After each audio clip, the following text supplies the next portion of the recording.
जहांगीर साहब, आपकी जानिब भी दोबारा बढ़ूंगा। क्या इस फैसले से अल कादिर ट्रस्ट केस, जिसका ट्रायल जेल में ऑलरेडी चल रहा है, वो किसी ना तौर पे मुतासर होता नजर आ रहा है आपको?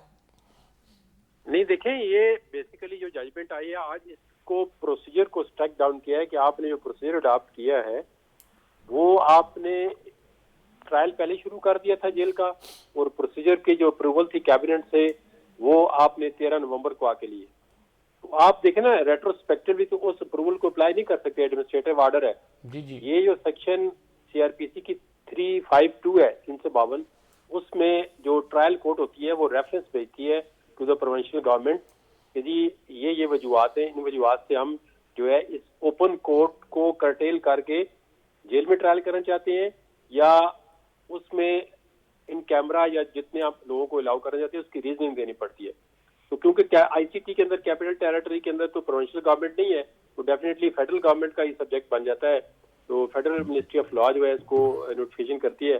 तो उन्होंने कैबिनेट से अप्रूवल जो ली है वो 13 नवंबर को ली है, और ट्रायल उन्होंने पहले ही शुरू किया होता। तो उन्होंने कोर्ट ने कहा जी ये इसका रेट्रोस्पेक्टिव इफेक्ट नहीं होगा। अभी कोर्ट ने ये भी कहा है कि कोई ऐसी प्रोविजन नहीं है सीआरपीसी के अंदर कि जिसमें जज जो है एक पर्टिकुलर अदालत में ही केस सुनेगा। ये ट्रायल कोर्ट के पास पावर होती है कि वो कर्टेल कर सकते हैं, कि वो पब्लिक को कह सकते हैं जी कि आप ये केस है, आप बाहर चले जाएं, यहाँ पे सिर्फ वकला और उनकी पार्टियां होगी। लेकिन उसके लिए उनको रीजन देनी पड़ती है, क्योंकि जो ओपन ट्रायल है, ये ओपन कोर्ट है, ये फेयर ट्रायल है। ये आर्टिकल 10 ए भी तकाजा करता है कि फेयर ट्रायल होना चाहिए। फेयर ट्रायल का मतलब होता है कि आप मीडिया को भी असेस दें, लोगों को पता चले कि ट्रायल किस तरह हो रहा है। अगर आप किसी बात को खुफिया रखेंगे बगैर किसी वजूहत के, तो फिर उस पर ज़ाहिर क्वेश्चन मार्क आते हैं। तो अभी अदालत ने ये कहा है कि आप जेल ट्रायल कर सकते हैं, ये नहीं कहा है कि जेल ट्रायल हो नहीं सकता। बाज़ औक़ात मैं चैनल पे सुन रहा हूँ कि कोई ऐसी ओपिनियन दे रहे हैं जी, कहते हैं जी जेल ट्रायल तो खत्म हो गया है। जेल ट्रायल खत्म नहीं हुआ है।